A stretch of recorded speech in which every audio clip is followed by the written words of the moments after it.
Lieutenant colonel অবসরপ্রাপ্ত শরীফুল হক ডালিম রচিত স্বৈরাচারী আওয়ামী সরকার কর্তৃক নিষিদ্ধ ও ইতিহাসের অজানা অধ্যায় যা দেখেছি, যা বুঝেছি, যা করেছি থেকে আজ পাঠ করছি 20তম পর্ব। শেখ মুজিবের এ ধরনের মনোভাবের ফলে প্রেসিডেন্ট ইয়াহিয়া খান ভীষণভাবে মর্মাহত হন। এতে জান্তার ভিতরেও তার অবস্থান নাজুক হয়ে পড়ে। পূর্বে বর্ণিত অধ্যায় থেকে দেখা যাবে ইয়াহিয়া খান মুজিবের প্রায় সব দাবি মেনে নিয়েছিলেন। কেন্দ্র প্রাদেশিক সম্পর্কের ক্ষেত্রে দুইটা বিষয়ে কিছুটা মতপার্থক্য থাকলেও মূলত বলা যায় প্রাদেশিক স্বায়ত্তশাসনের সম্পর্কে প্রেসিডেন্ট কোনো দ্বিমত প্রকাশ করেনি। তার প্রণীত খসড়া অনুযায়ী বৈদেশিক সম্পর্ক, প্রতিরক্ষা এবং মুদ্রা এই তিনটি বিষয় কেন্দ্রের নিয়ন্ত্রণে রেখে বাকি সবকিছুই তিনি প্রাদেশিক সরকারের হাতে ছেড়ে দিতে প্রস্তুত ছিলেন। ওই মূল তিনটি বিষয়ের আনুষঙ্গিক আরও কয়েকটি বিষয়কেও তিনি কেন্দ্রের অধীন রাখতে চেয়েছিলেন, যেমন পাসপোর্ট, ন্যাশনালিটি, ইমিগ্রেশন।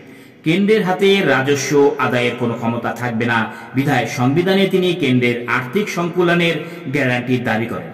তিনি চেয়েছিলেন সংবিধানে আইন প্রবর্তন করতে হবে যে প্রতিটি প্রদেশ নিজেদের আয় থেকে নির্ধারিত একটি অংশ কেন্দ্রকে দিতে বাধ্য থাকবে। কেন্দ্রের স্বতন্ত্রতা বজায় রেখে কেন্দ্র যাতে করে তার নিজস্ব দায়িত্বসমূহ পালন করতে পারে, সেই জন্যই প্রেসিডেন্ট ওই দাবি জানিয়েছিলেন।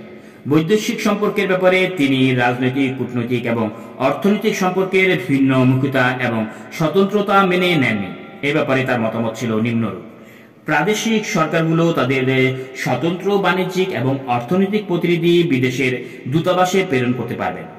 রাষ্ট্রীয় পররাষ্ট্রনীতির সাথে সামঞ্জস্য রেখে বাণিজ্যিক এবং অর্থনৈতিক সব রকম তৎপরতাই প্রাদেশিক সরকার করতে পারবেন। কেন্দ্রের নীতির পরিপন্থী কোনো কার্যক্রম প্রাদেশিক সরকার করতে পারবেন না, সেটা যত লাভজনক হোক না কেন।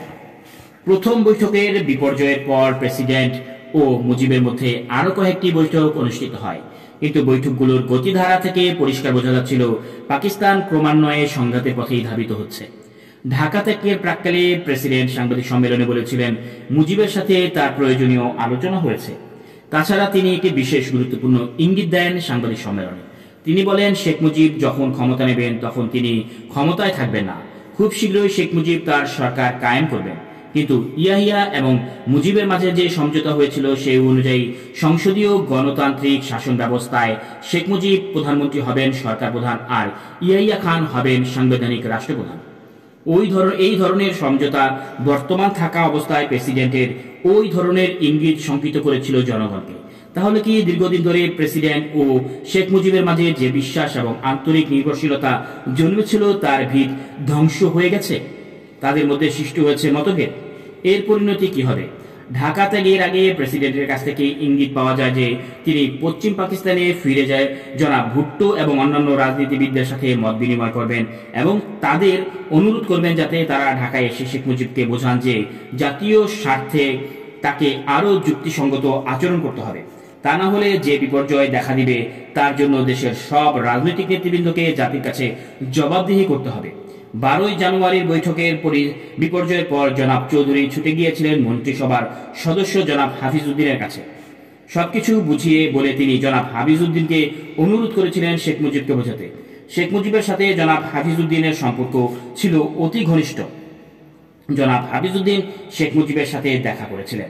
সেই বৈঠকে জনাব তাইজউদ্দিন পার্টির সেক্রেটারি জেনারেল উপস্থিত ছিলেন। জনাব হাফিজউদ্দিন শেখ সাহেবকে তার দেয়া পূর্ব প্রতিশ্রুতি অনুযায়ী প্রেসিডেন্টকে তাদের প্রণীত খসড়া শাসনতন্ত্র দেখাবার অনুরোধ জানান। শেখ সাহেব জবাবে পরিষ্কারভাবে কিছুই বলেননি, তবে জনাব তাজউদ্দিন উত্তর দিয়েছিলেন। পরিষ্কার ভাষায় তিনি বললেন, শেখ মুজিব এমন কোনো কথা কাউকে দেননি।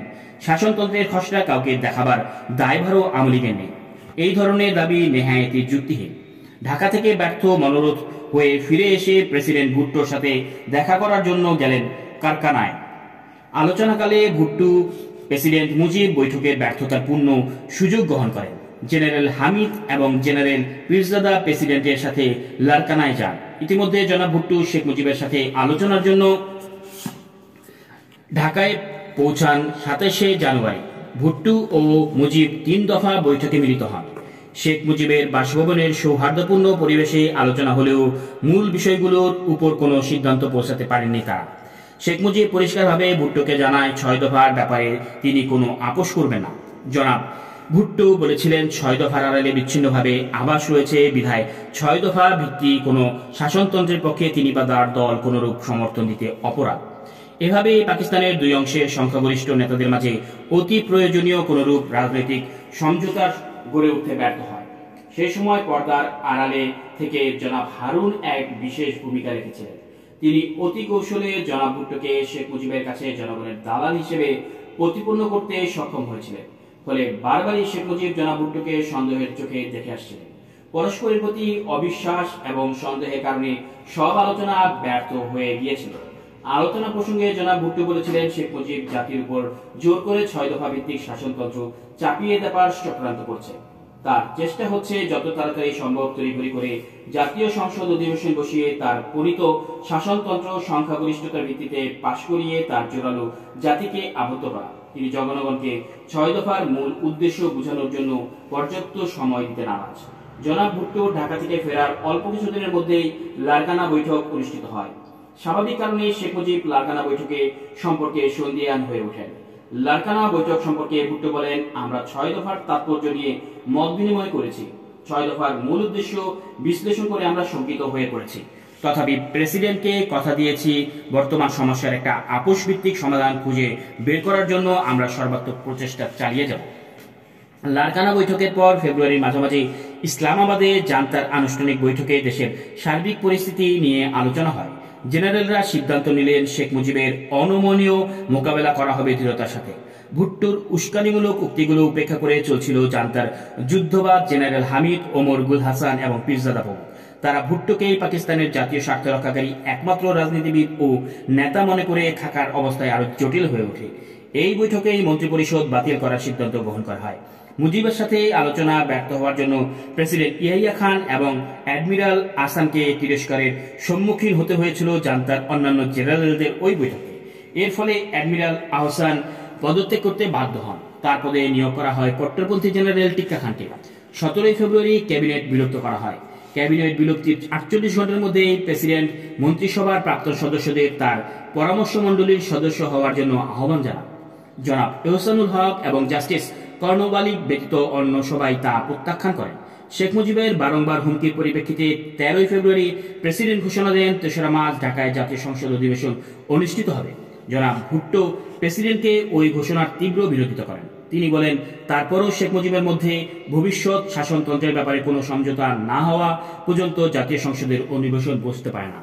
সংসদ কার্যক্রমের উপরও একটা বোঝাপড়া হওয়া উচিত। তিনি হুমকি দেন, আমার দাবি অবহেলিত হলে করাচি থেকে খাইবার পর্যন্ত বিদ্রোহের আগুন জ্বলে উঠবে। জনাব ভুট্টো ভালো করেই জানতেন জান্তার বেশিরভাগ জেনারেল তার পক্ষে রয়েছে। তিনি আরও জানতেন শেখ মুজিবের অনমনীয় ভাবের ফলে জান্তার মধ্যে প্রেসিডেন্টের অবস্থা দুর্বল হয়ে পড়েছে। ইয়াহিয়া মুজিব বৈঠক ব্যর্থ হওয়ার পরে জেনারেল সিদ্ধান্ত নিয়েছিলেন জটিল রাজনৈতিক পরিস্থিতিতে সংবিধানের বিষয়ে তারা আর নীরব দর্শকের ভূমিকায় থাকবে না। এক পর্যায়ে ইয়াহিয়া খানকে সরিয়ে জেনারেল হামিদকে প্রেসিডেন্ট বানাবার কথাও চিন্তা করেছিলেন জান্তার জেনারেল। কিন্তু মার্কিন চীন সম্পর্কের ব্যাপারে নিক্সন কর্তৃক ইয়াহিয়া খানকে প্রদত্ত দায়িত্বের কথা ভেবেই পরিশেষে জেনারেলরা ওই সিদ্ধান্ত কার্যকর করা থেকে বিরত থাকেন এবং জেনারেল ইয়াহিয়া খানকে অনতি বিলম্বে প্রেসিডেন্ট পদে বহাল রাখার সিদ্ধান্ত হয়।